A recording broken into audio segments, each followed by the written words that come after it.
toutes et tous. Merci de nous avoir rejoints pour ce nouveau de la démo. Pour ceux qui ne connaissent pas encore ce format, c'est une webconférence à l'occasion de laquelle nous décidons de mettre en lumière les enjeux d'une thématique qui est liée à celle du renouvellement urbain. Aujourd'hui, nous avons fait le choix de revenir sur la thématique de la sûreté que nous avions traitée il y a une petite année, et sous un angle un peu plus opérationnel en parlant de la sécurité des chantiers. C'est un sujet dont nous allons parler à la fois en détail, mais aussi en le remettant en perspective par rapport aux enjeux généraux de sûreté. C'est un sujet qui est peut-être un petit peu plus opérationnel aussi que ceux que nous avons l'habitude de traiter dans nos conférences, mais il nous a semblé intéressant de nous y attarder car ce sujet des enjeux de sûreté et de sécurité sur les quartiers est un sujet sur lequel nous sommes tous en phase d'apprentissage. Et le sujet des chantiers a émergé de manière assez forte à l'occasion d'un travail mené par l'ANRU, dont les intervenants d'aujourd'hui parleront, à tel point que c'est un objet en soi que nous avons choisi aussi d'inclure au catalogue de notre école. Je vais tout de suite céder la parole aux deux intervenants d'aujourd'hui, Éric Amanou, expert à la condition urbaine, et Sidonie Bérosé, consultante chez KPMG Secteur Public, qui vont nous faire une présentation à deux voix sur ce sujet.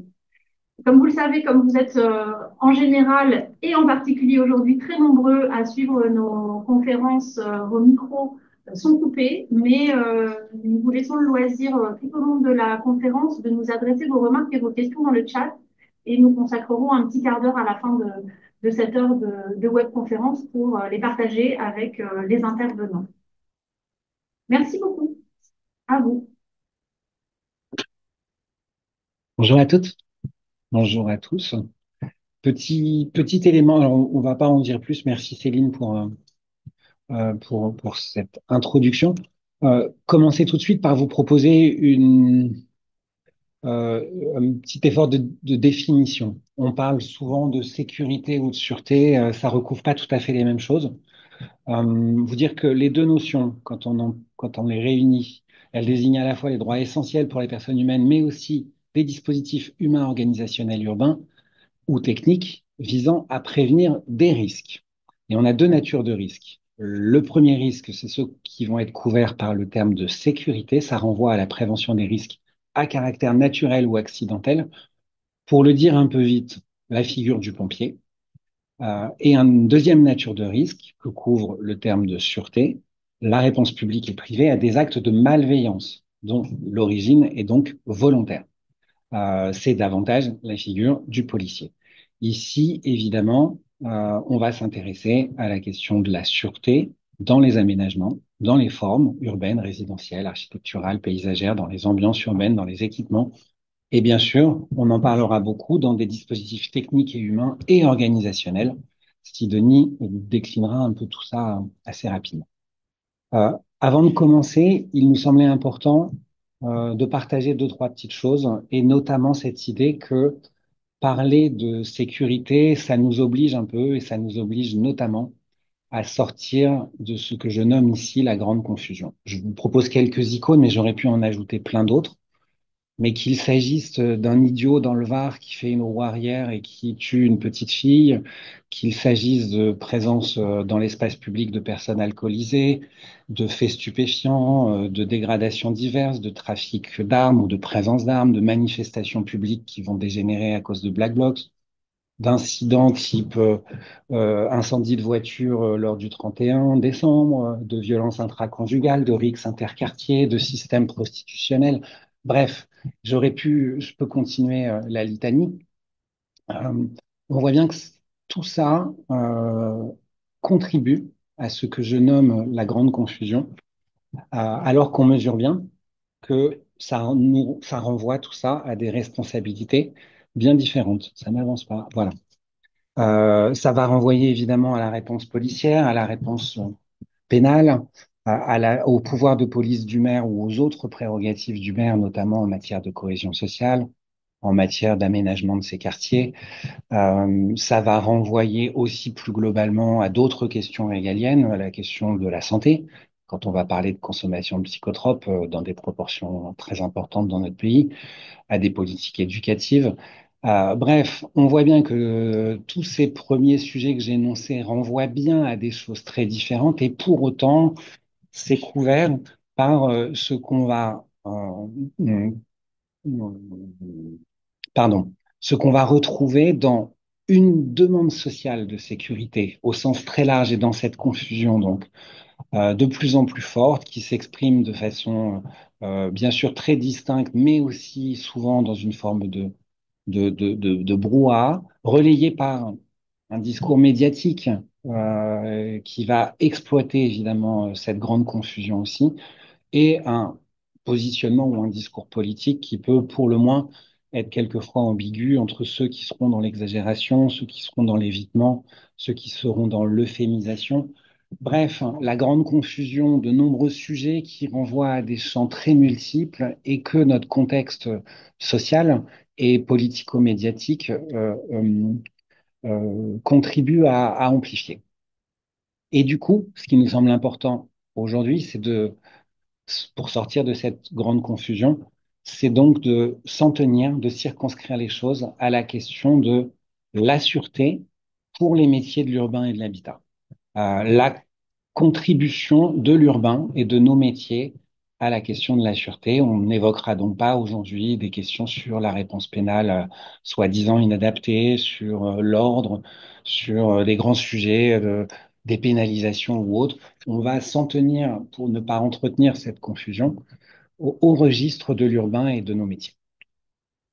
Ainsi, euh, il me semble important de m'arrêter sur deux, trois choses avant que Sidonie n'entre plus directement dans le sujet qui nous occupe aujourd'hui, celui de la gestion et de la sécurité des chantiers.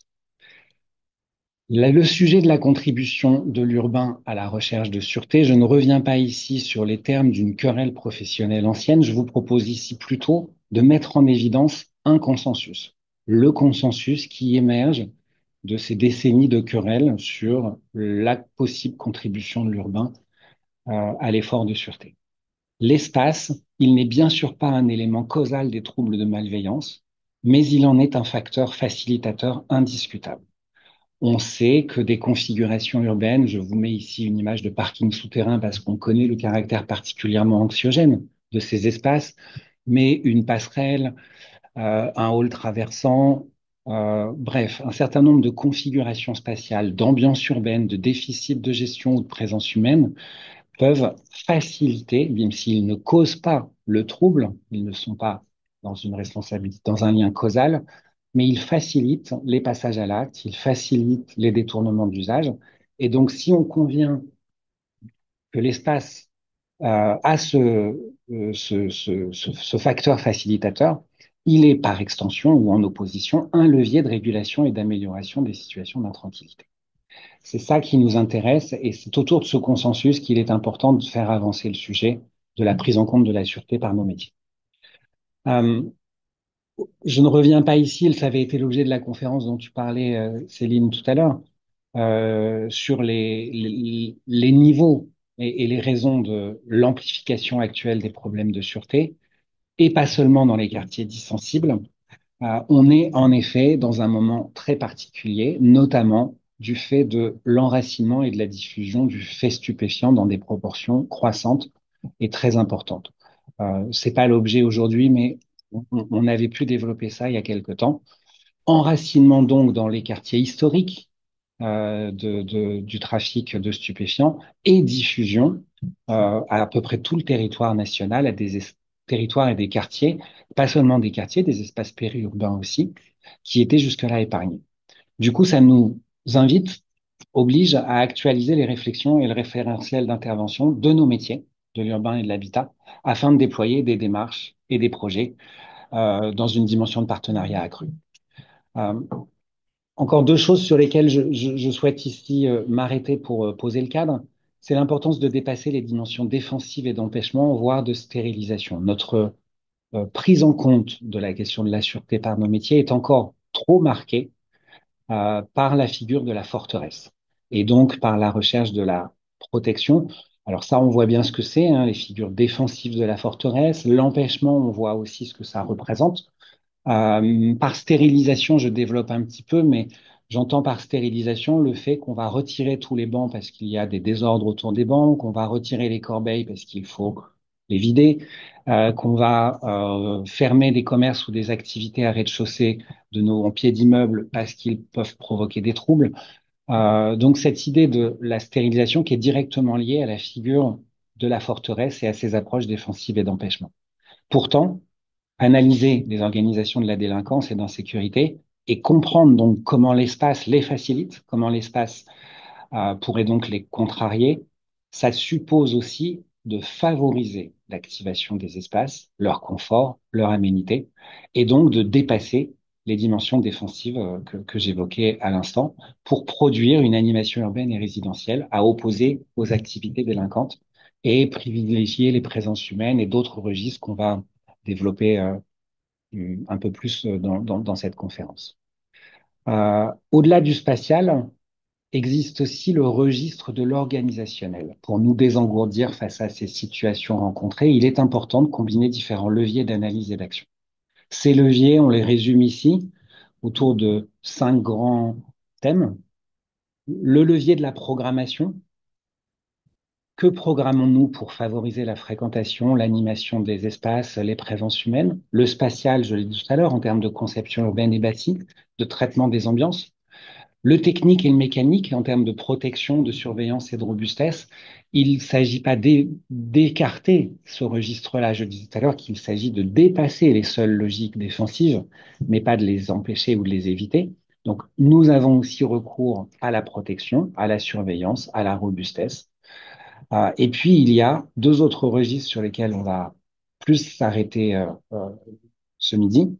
Celui de l'organisationnel, pour le dire très vite, la gouvernance locale de la prévention, sécurité, justice, et par ailleurs le registre de la gestion et de l'animation.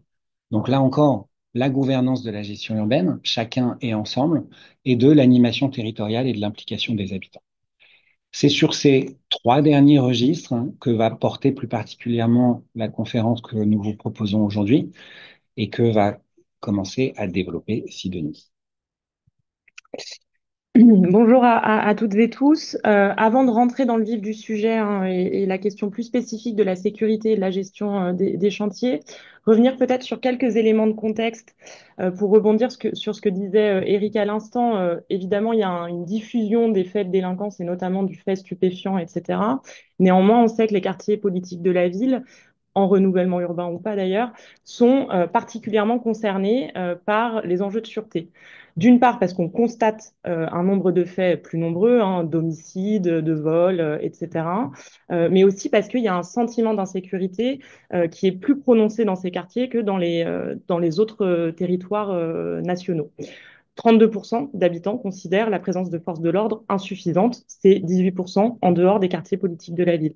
Plus d'un quart des habitants des quartiers manifestent un sentiment d'insécurité plus fort, contre 13% dans les autres quartiers environnants. Donc, de fait, c'est un sujet, la sûreté et la sécurité sont des sujets importants dans les quartiers prioritaires de la politique de la ville. Non seulement c'est un sujet, mais par ailleurs, l'amélioration de la sécurité et surtout de la sûreté dans les quartiers, c'est aussi une condition de réussite du changement d'image des quartiers et de leur intégration à leur territoire d'inclusion. À plusieurs titres, la sûreté, elle permet plus largement d'améliorer l'attractivité et de conduire le changement d'image de ces quartiers. Et ça a un impact direct sur 2 objectifs centraux, hein, que sont ceux de l'Agence nationale pour la rénovation urbaine, la diversification résidentielle et in fine la mixité sociale. C'est évident que pour un promoteur, par exemple, il est plus simple de vendre un programme de logement privé dans un quartier apaisé et qui se passe qui vit globalement bien. Et la diversité fonctionnelle, à savoir l'installation de commerces, de professionnels de santé, etc. Au-delà de cet accompagnement au changement d'image, il y a un enjeu aussi qui est central et qui est même peut-être prioritaire, c'est l'amélioration de la qualité de vie et du quotidien des habitants historiques des quartiers. C'est un élément à avoir en tête pour la suite. Là, on parle de l'impact final attendu des projets de renouvellement urbain et de la contribution de la sûreté à ce changement, à cette transformation dans les quartiers. C'est un élément central aussi quand on va parler sécurité des chantiers. Un chantier qui se passe mal, c'est une moindre acceptation aussi de la transformation qui est à l'œuvre, une moindre adhésion des habitants. Et c'est pour ça que la sécurité des chantiers, elle est un sujet à part entière de la prise en compte des enjeux de sûreté dans les quartiers en renouvellement urbain.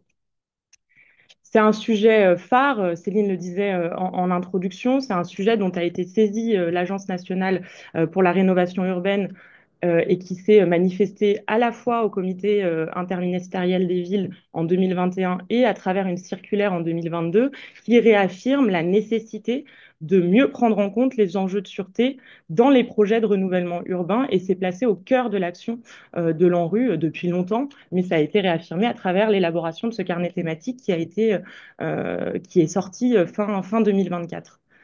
Ce carnet, il insiste sur tous les éléments qu'Éric vient de poser, évidemment, sur la contribution importante et attendue du projet urbain à l'amélioration de la sûreté dans les quartiers. Pour autant, sans naïveté, on est bien conscient que le projet de renouvellement urbain, il ne peut pas tout, il n'est pas l'unique réponse pardon, à l'amélioration de la sûreté dans les quartiers. Et évidemment que celle-ci, elle repose sur tout un tas d'actions qui relèvent de la cohésion sociale, de la gestion urbaine, de la prévention, de la sécurité, de la tranquillité et de la justice. C'est donc une pierre importante à l'édifice. Ce n'est bien sûr pas la seule. Le carnet thématique revient sur la nécessité d'appréhender ces questions de sûreté tout au long du projet, dès sa réflexion, sa mise en place, etc., juste, tout en intégrant bien l'après. Donc, il y a bien 3 temporalités qui sont importantes dans la prise en compte de ces enjeux de sûreté. C'est avant la transformation, intégrer les enjeux de sûreté en phase d'élaboration du projet, dès le diagnostic posé de manière transversale et avec l'ensemble des acteurs, très concrètement, quels sont les enjeux de sûreté auxquels on souhaite répondre ou contribuer dans le cadre de la mise en œuvre du projet de renouvellement urbain.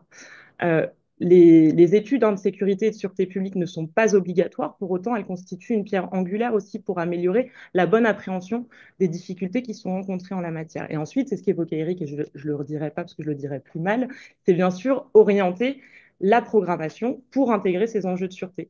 Sans dire que la sûreté, elle est plus importante que la qualité résidentielle ou la qualité environnementale, la qualité de vie de manière générale, mais pour en faire un enjeu au même titre que toutes ces orientations qui doivent trouver une mise en œuvre équilibrée et satisfaisante pour ces différentes problématiques.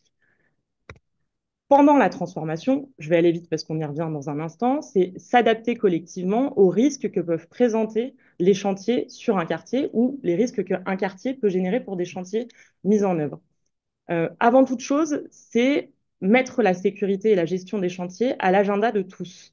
C'est souvent considéré comme une question entre maître d'ouvrage et entreprise, la sécurité des chantiers. Or, on va le voir dans un instant, c'est un enjeu qui est éminemment transversal. Pour avoir une stratégie qui soit la plus opérationnelle et partenariale possible, et surtout efficiente, il faut pouvoir se dire à quelles difficultés on fait face ou auxquelles on pourrait être confronté dans la mise en œuvre des transformations, c'est-à-dire objectiver les risques qui pèsent concrètement sur les chantiers qui vont être mis en place sur le quartier en fonction des secteurs, en fonction de l'opération. J'y reviendrai dans un instant. Et puis après la transformation, il s'agit de pouvoir évidemment adapter la stratégie partenariale de sûreté euh, en faisant un enjeu de pérennisation des investissements qui ont été mis en œuvre dans le cadre de la rénovation urbaine, du renouvellement urbain, et puis en se disant que l'ambition finale, c'est bien de pouvoir améliorer au long cours la qualité de vie des habitants des quartiers nouveaux ou historiques. On rentre sur la question plus opérationnelle, effectivement, des chantiers. Alors, c'est un enjeu phare des projets de renouvellement. Pour le contexte que j'évoquais tout à l'heure, le fait que ce sont des quartiers qui sont plus concernés par des enjeux de sûreté, à la fois par les faits qui se manifestent objectivement et par le ressenti aussi des habitants, des usagers de ces quartiers. Mais c'est essentiel aussi dans la mise en œuvre des projets de renouvellement urbain parce que la sécurité des chantiers met au jour une menace réciproque. Le chantier peut être fragilisé par un environnement et il est fragilisé sur deux dimensions, hein, menace sur son bon déroulé, et donc le calendrier, le coût, etc. Un chantier qui s'arrête, ça a un coût. Un chantier qui s'arrête, ça met à mal un calendrier opérationnel et la mise en œuvre d'un projet de renouvellement urbain dans les temps, entre guillemets. C'est aussi une menace, bien sûr, sur les intervenants, pour les intervenants et les biens qui sont présents sur le chantier. Il y a de plus en plus de compagnons qui interviennent sur les chantiers, qui sont agressés verbalement, physiquement, etc. Donc ça constitue vraiment une dimension très importante. C'est moins souvent évoqué, mais il faut bien avoir en tête aussi que le chantier en tant que tel peut constituer une menace pour le quartier et surtout la vie dans le quartier. De fait, un chantier, c'est une nuisance qui est plus ou moins importante s'il se déroule sur la place publique, etc., ou dans un recoin d'un quartier, il aura moins d'impact.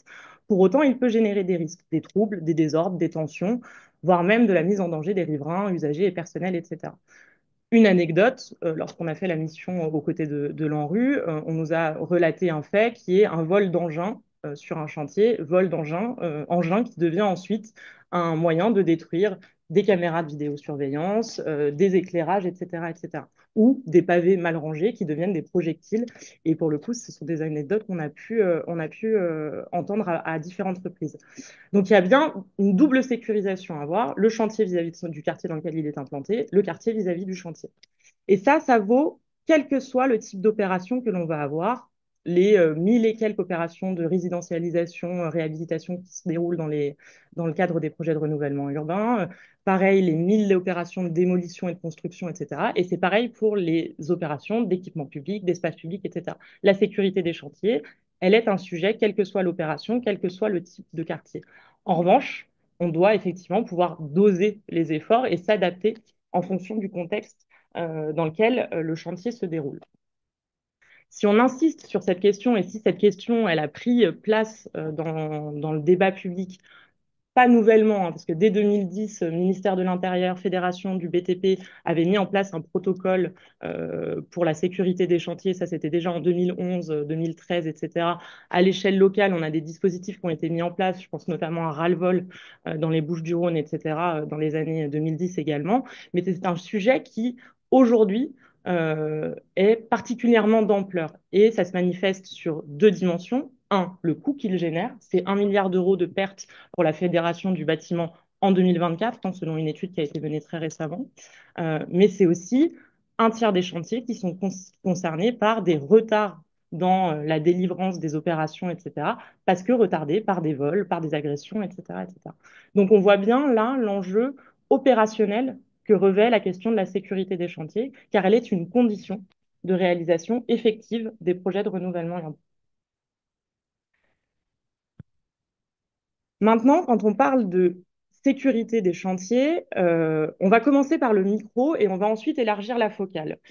Je le disais tout à l'heure, souvent on considère que la question de la sécurité des chantiers, c'est un sujet entreprise, maître d'ouvrage. Entreprise, parce que de fait, et c'est ce que posent les textes, hein, l'entreprise, générale ou pas, est en charge de ce qui se passe dans le périmètre du chantier, à l'intérieur du chantier, ce qui se passe derrière la clôture. Tout vol, toute dégradation, etc., revêt de sa responsabilité et c'est à elle d'en assumer le coût. Donc, tout entrepreneur a la nécessité d'assurer la clôture de ses chantiers, de sécuriser les voies d'accès aux chantiers, etc. À l'extérieur, ce sont souvent des voies publiques, donc c'est plutôt la police administrative générale du maire, etc., qui est sollicitée. Rentre une tierce personne qui n'est pas des moindres, qui est la police en tant que disposant de la force, enfin, du monopole de la force publique, etc. Donc, tout fait qui derrière doit générer un dépôt de plainte, etc., est à gérer par la police.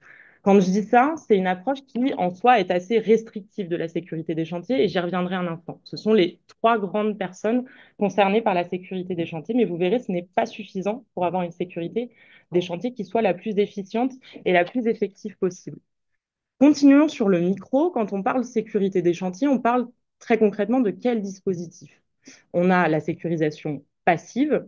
Donc là, vous voyez en image, hein, c'est la vidéosurveillance, c'est la protection mécanique qui est la première pierre à l'édifice d'une bonne sécurité des chantiers. Donc des clôtures adaptées, des clôtures suffisamment hautes si le risque est élevé, des clôtures ajourées si on estime que voir ce qui se passe derrière un chantier générera moins de faits délinquants. Ça, c'est évidemment à doser, encore une fois, à déployer en fonction des contextes dans lesquels on s'insère.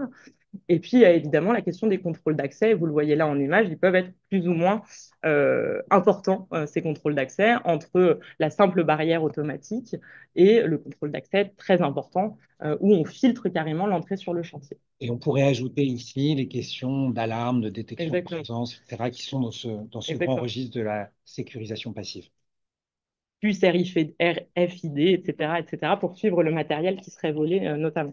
En tout cas, ça, c'est le b.a.-ba de la sécurité des chantiers, et c'est notamment là-dessus que les forces de l'ordre vont avoir une attente quand un chantier se déploie sur un quartier.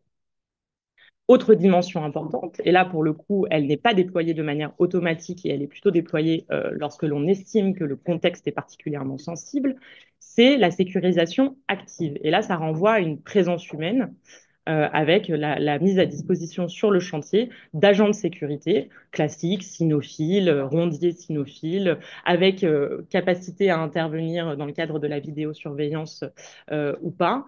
Et là, pareil, il y a toute une gradation dans le déploiement d'une sécurisation active. Est-ce que c'est tout le temps, parce qu'on est sur un site extrêmement sensible? Est-ce que c'est que le week-end? Est-ce que c'est que pendant la Saint-Sylvestre ou pendant les vacances d'Halloween, etc. C'est à voir en fonction du contexte. Et par ailleurs, cette sécurisation active, mais de même que pour la sécurisation passive, elle peut évoluer dans le temps. On peut avoir quelque chose d'assez light au début et renforcer progressivement les moyens parce que l'on voit que le contexte se dégrade et nécessite des moyens supplémentaires. A contrario, on peut parfois partir avec un niveau de dispositif très élevé et faire redescendre, entre guillemets, la pression en fonction, là aussi, d'une évolution plutôt positive du contexte. La sécurisation active, c'est un énorme sujet et c'est un sujet qu'on a pu voir aux côtés de l'ANRU lors de l'élaboration du carnet thématique parce que ça a un vrai impact sur la sécurité des chantiers, parce que c'est une présence humaine qui est dissuasive et qui permet de limiter les dégradations, les vols d'engins, de carburant, etc. sur les quartiers. Et ça permet effectivement de sécuriser aussi les compagnons des entreprises qui interviennent directement. Notamment dans les quartiers où on a des faits délinquants très importants, du fait stupéfiant très important. Pour autant, il y a 2 points d'attention derrière la sécurisation active. C'est un, le coût. En théorie, ça repose sur l'entreprise, mais celle-ci se retrouve vite en limite de compétences dans des quartiers qui sont particulièrement sensibles, où la délinquance est particulièrement importante et où ils se retrouvent face à des faits de délinquance qu'une sécurisation active, un, ne peut pas solutionner seule, deux, nécessiterait des moyens humains et financiers très importants. Ça pose donc la question de la supportabilité, enfin de la soutenabilité de la sécurisation active au long cours. Pardon. Maintenant qu'on a jeté les bases de la sécurité des chantiers, qu'on a parlé des choses un peu micro-réglementation, responsabilité réciproque, dispositifs techniques en tant que tel, il est important de pouvoir se dire que la sécurité des chantiers, c'est pas que ça, loin s'en faut, parce qu'on peut avoir une super sécurisation active, passive d'un chantier. Elles ne sont jamais suffisantes en contexte sensible. Autrement dit, on pourra avoir une forteresse, pour reprendre l'image d'Éric.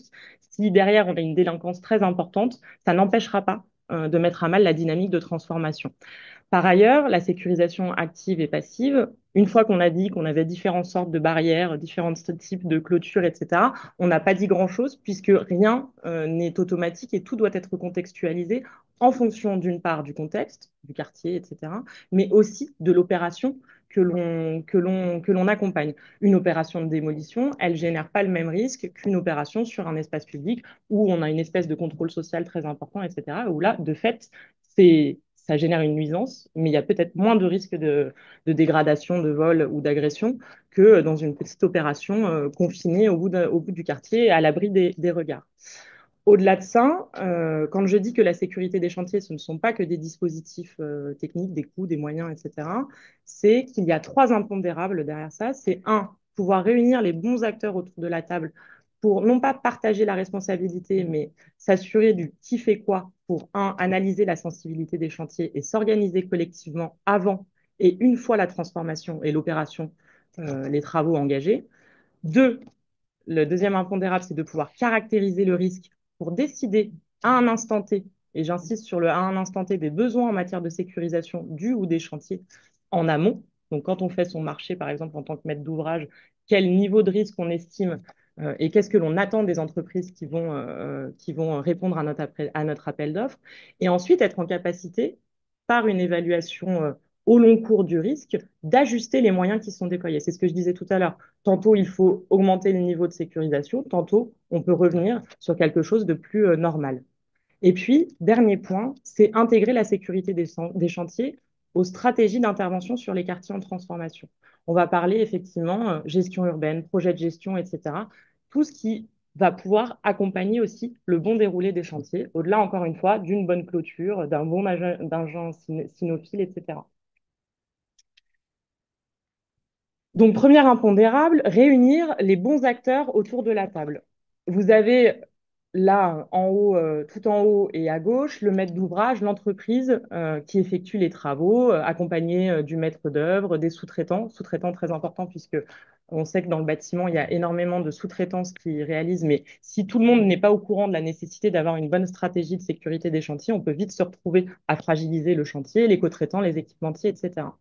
Le maître d'ouvrage, par exemple chez un bailleur social, c'est évidemment le chef de projet opérationnel qui est concerné par le bon déroulé du chantier, mais c'est aussi le référent sûreté qui peut avoir un avis sur la stratégie de sécurisation du chantier et les équipes de proximité qui, sur le terrain, vont mener un travail d'accompagnement pour faire en sorte que le chantier se déroule le mieux possible, soit le mieux accepté, notamment par les habitants qui vont être les premiers concernés.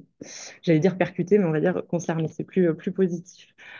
Autre figure très importante de la cartographie de ces acteurs, ce sont les habitants, les associés dès l'amont pour expliquer la transformation, expliquer le calendrier, combien de temps ça va durer, etc. Là, encore une fois, pour faciliter la bonne adhésion.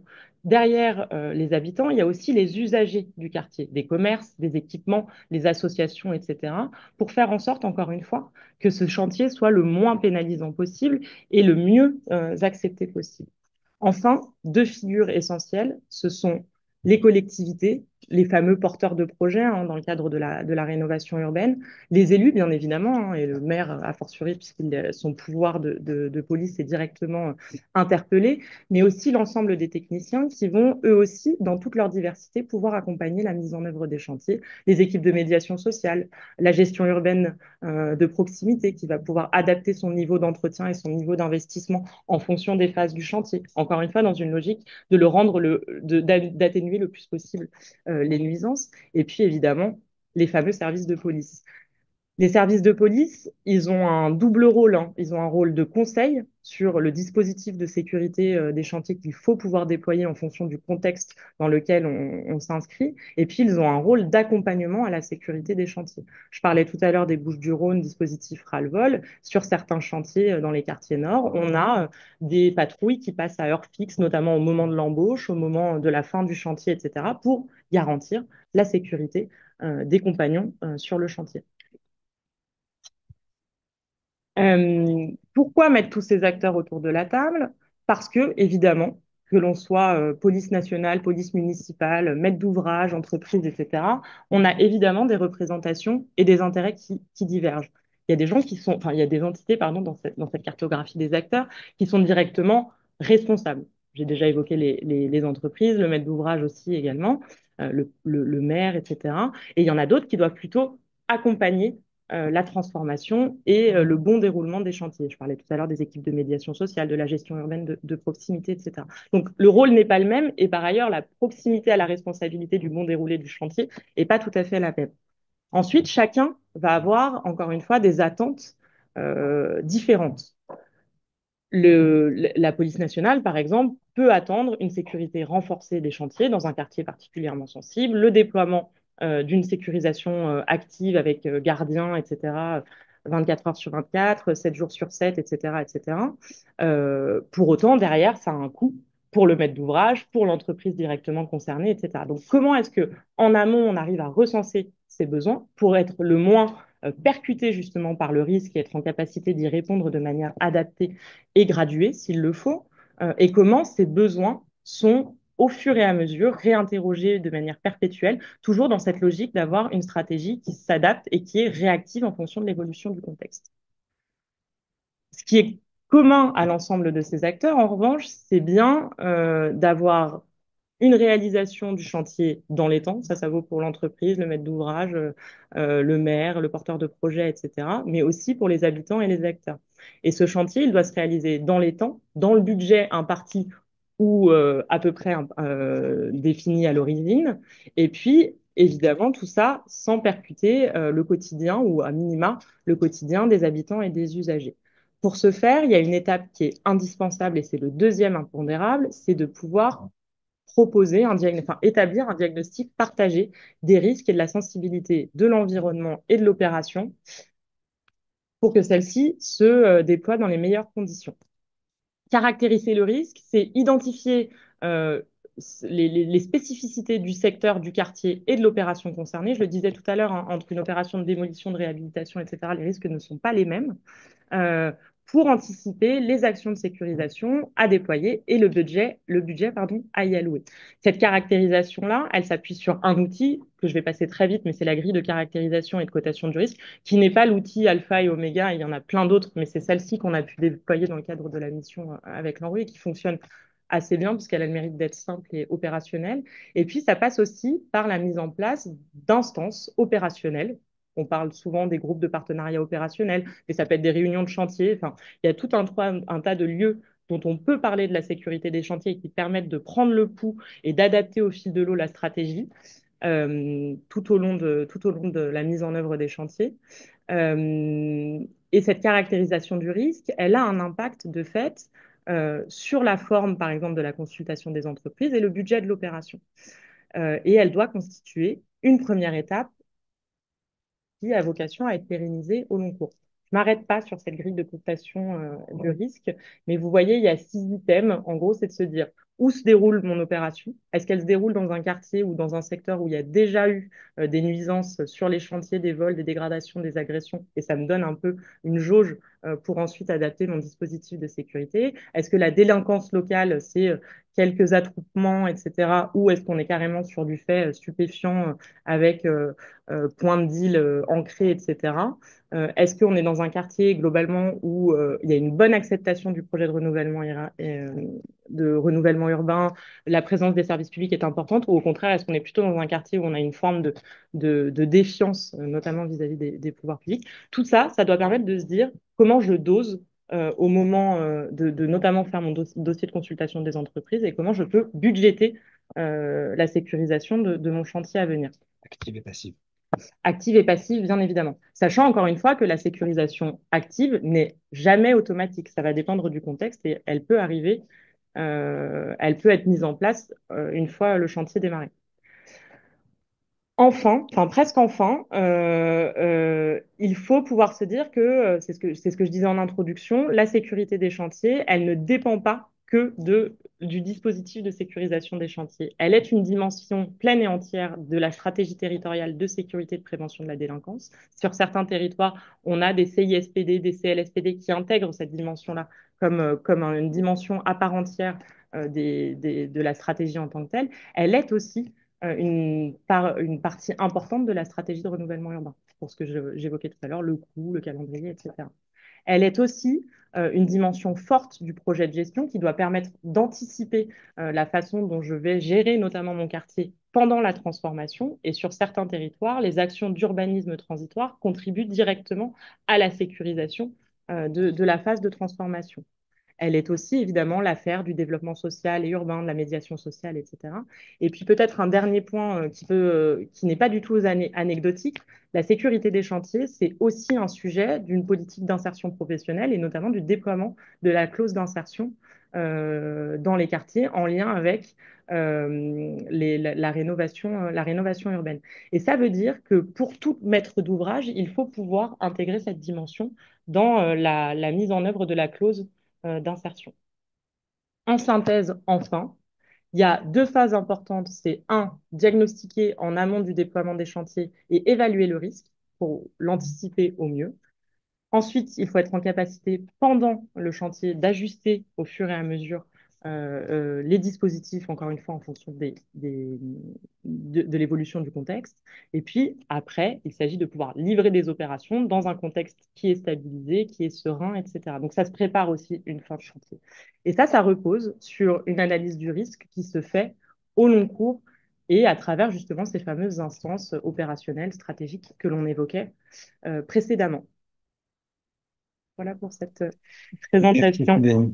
Merci beaucoup, Eric, Sidonie. On a un certain nombre de questions et aussi de réactions, y compris sur le sujet que tu as mentionné avant cette volonté de synthèse, d'articulation avec le sujet de l'insertion et de l'emploi. Hein, justement, sur ce sujet-là. Euh, avant de vous, avant de vous interroger sur une question qui revient, qui est celui du chantage à la sécurité, Ouais. je reprends juste deux petites questions qui sont peut-être des éclairages par rapport à ce que vous voulez nous dire. Quelqu'un me demande, mais qui pilote? Qui doit piloter? Qui doit piloter? Et ensuite, tu as parlé des acteurs du projet, de la dimension très partenariale. Il y a plusieurs questions sur des acteurs du quartier. Comment on peut se piloter, comment on peut se mobiliser. Il y a aussi un petit peu de Sidonie. Ah, on m'entend pas bien.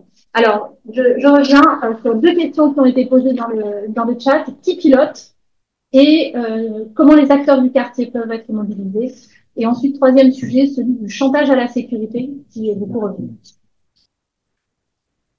Toi, vas-y.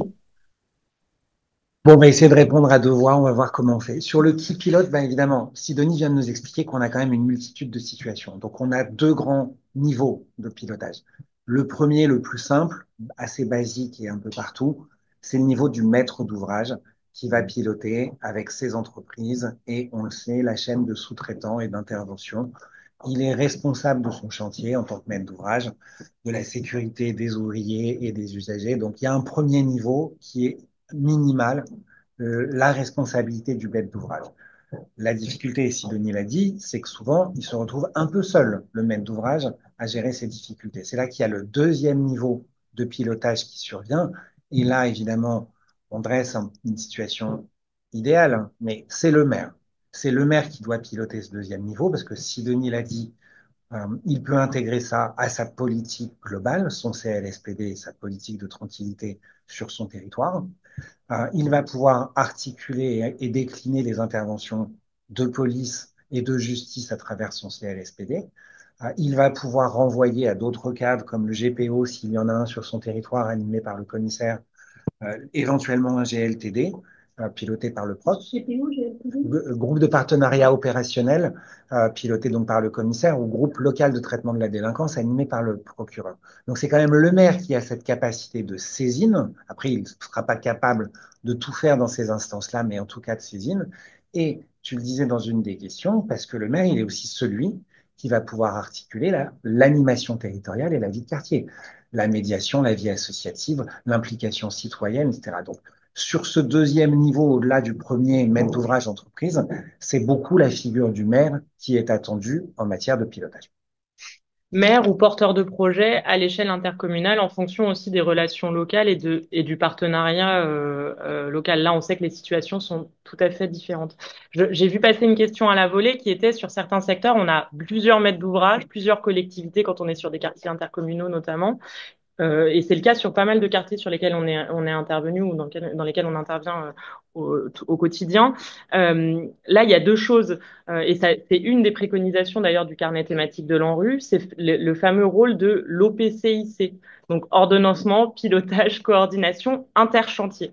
Et en fait, c'est rendre ce bureau d'études techniques qui a pour mission en théorie de s'assurer que les chantiers se déroulent bien, qu'il n'y ait pas de friture, etc., de bien ordonnancer les choses, etc. Et ce qui a pu être préconisé, c'était justement de doter cette figure de la coordination d'une compétence en matière de sûreté des chantiers, justement pour s'assurer que, en fonction des sites, en fonction des besoins, etc., on puisse avoir des dispositifs de sécurité qui soient les plus adaptés possibles. Et surtout apporter aussi un conseil auprès des maîtres d'ouvrage, auprès des entreprises qui sont directement concernées. Donc, qui pilote dans les secteurs un peu complexes où on a plusieurs figures, plusieurs collectivités, plusieurs maîtres d'ouvrage. Il faut une figure ensemblière qui peut être le maire, qui peut être le porteur de projet intercommunal, qui a un rôle d'impulsion. Ensuite, dans les faits, évidemment, un groupe de partenariat opérationnel, c'est piloté par le commissaire, la police nationale, etc. Donc, ça va se concrétiser de manière assez différente d'un territoire à l'autre. Sur un quartier, on a par exemple un aménageur qui s'est saisi de cette question-là parce que l'aménageur pilotait la mission d'OPC-IC, Ou quand il n'y a pas toujours de PCIC, à minima au PCU, qui qui doit peut avoir ce intégrer rôle, exactement. et intégrer autant que possible ces considérations. Mais ce qui pose la compétence de aussi ces bureaux techniques qui sont pas tous formés à ces questions-là, etc. Mais c'est un véritable besoin qui peut émerger sur certains territoires, notamment les plus complexes. Et un des participants nous aide en nous rappelant que c'est aussi une question de gestion urbaine, Bien sûr. hein, de projet de gestion, on l'a dit, ou de gestion urbaine. Donc là, ça va aussi renvoyer évidemment à la figure du maire et de sa capacité d'animer la GUSP sur son territoire. Alors, le chantage à l'embauche, il y a eu plein de questions sur, dès qu'on va être sur de la sécurisation active, on rencontre le chantage à l'embauche. Oui, oui, et puis avec aussi des entreprises de sécurité qui se créent de manière opportune quand un chantier démarre ou quand un projet de renouvellement urbain est pressenti, etc. Donc c'est un fait. La doctrine en la matière, et en tout cas on peut s'appuyer là sur l'expérience des Bouches du Nord, hein, des Bouches du Rhône, pardon, pas les Bouches, des Bouches-du-Rhône, où la doctrine, c'est on ne cède à aucun chantage, pardon. Tout chantage doit faire l'objet d'une déclaration, etc. Et il faut rester ferme sur ses appuis, car une fois qu'on ouvre la porte, on est de fait fragilisé et derrière, on a une forme de captivité face à ce chantage à l'embauche. C'est pour ça aussi que il est important de pouvoir intégrer ces dimensions à la stratégie d'insertion professionnelle, etc. et de pouvoir planifier les choses, intégrer les facilitateurs de clauses dans le partenariat, les clausiers, etc., etc. Donc, il y a évidemment, ce sont des situations qui remontent très, très souvent hein, du terrain. Le principe clé, c'est la fermeté, quoi. Et attention à ne pas confondre ce chantage à l'embauche que vous êtes plusieurs à déplorer et qui est réel avec les clauses d'insertion. Il peut y avoir des clauses d'insertion tout à fait sincères, tout à Bah, fait complètement. efficaces et qui ne permettent pas ça, même si certaines peuvent être détournées par ce chantage à l'embauche. Et un moyen d'éviter le chantage à l'embauche, c'est aussi de mettre en œuvre des clauses d'insertion tout à fait volontaires, Complètement. significatives sur ce sujet-là, qui sont une manière de contrecarrer la menace et le chantage. Et ce qui met l'accent, encore une fois, sur la nécessité de bien anticiper ces questions-là. On parlait tout à l'heure de dossiers de consultation des entreprises, mais penser la clause d'insertion en intégrant ces questions-là, ça mérite aussi de bien le travailler en amont des travaux, etc. Et d'orienter aussi ces dynamiques d'insertion professionnelle autour de ces sujets-là. Et on voit des entreprises, on se souvient qu'on avait fait un webinaire pour l'ANRU il y a quelques temps maintenant, peut-être est-il encore en ligne, et on avait une entreprise, je ne vais pas la citer, mais qui montrait qu'elle était tout à fait consciente et qu'elle se structurait sur ces sujets-là et qu'elle avait une capacité de réponse aussi. Donc le milieu des grandes majors, au moins, du BTP, qui sont celles qui répondent le plus souvent à ces missions, sont aussi en capacité de résister au chantage à l'embauche. Mais ça existe. Euh, Merci. On retient que on n'est pas dans un sujet strictement opérationnel, strictement maître d'ouvrage entreprise, mais on remonte d'un cran. C'est la responsabilité du porteur de projet. Il y a des questions sur à qui se référer quand on constate des problèmes de gestion d'un chantier, que l'insécurité soit extérieure ou mal assurée apparemment. C'est le porteur du projet qui est en charge. La vision, d'ailleurs, d'ensemble, elle est importante parce qu'il faut une vision interchantier et surtout, il faut une articulation, c'est ce que vous nous dites, avec d'autres volets essentiels de l'accompagnement des projets, la gestion urbaine et le sujet de l'insertion. Donc, on est loin d'une question purement béton pour résumer. Euh, Très bien. Avec, Ouais, on peut préciser quand même, euh, chaque fois qu'on réussira à décrire des protocoles d'intervention, je le disais, hein, mais qui prévenir en cas de souci, etc., bah, tout ça, ça peut se définir. Hein, si on met autour de la table les acteurs en question, qu'a énoncé Sidonie tout à l'heure, on peut très vite mettre en place les protocoles. Est-ce que j'utilise un fil WhatsApp? Est-ce que j'appelle? Comment je fais les dépôts de plainte, les informations? Après, c'est le bon sens. Le bon sens de chacun localement et l'artisanat local qui va se déployer, mais n'hésitons pas quand même à décrire des protocoles d'intervention sur tout un tas d'incidents qui ponctuent la vie d'un chantier. merci beaucoup. Donc c'est beaucoup de proximité, beaucoup de relationnel, beaucoup de, voilà, d'échange et de structuration. Et d'anticipation. Et d'anticipation, parce que c'est ça, Rien que ça. c'est ça que nous apprend voilà. On anticipe souvent peu ou pas assez ces difficultés, et après, quand on doit réagir à chaud, c'est toujours plus délicat. Merci Eric et Sidonie. Merci à tout le monde d'avoir été aussi nombreux et d'être restés aussi longtemps aussi avec nous, puisque vous êtes encore pratiquement tous là. Juste vous rappeler que ces sujets font l'objet de formation évidemment à l'école. Le sujet de la sûreté en lien avec les quartiers et les projets de renouvellement urbain en général avec Eric, et la prochaine session se déroule en mai, les 13 et 14 mai. Et pour la première fois, un module particulier sur cette question de la sécurisation des chantiers en juin avec Sidonie, le 5 juin exactement, avec Sidonie. Donc, en distanciel cette fois. En distanciel. De toute façon, vous recevrez tout le support de la présentation d'aujourd'hui, et vous aurez également les dates de ces formations et la mise en ligne du replay de cette conférence si vous souhaitez évidemment la partager évidemment autour de vous. On n'a pas la possibilité de prendre des questions orales dans ce format, voilà, mais on est très heureux de l'interactivité qui a été la nôtre malgré tout. À très bientôt. Merci beaucoup. Merci. Au revoir. Au revoir.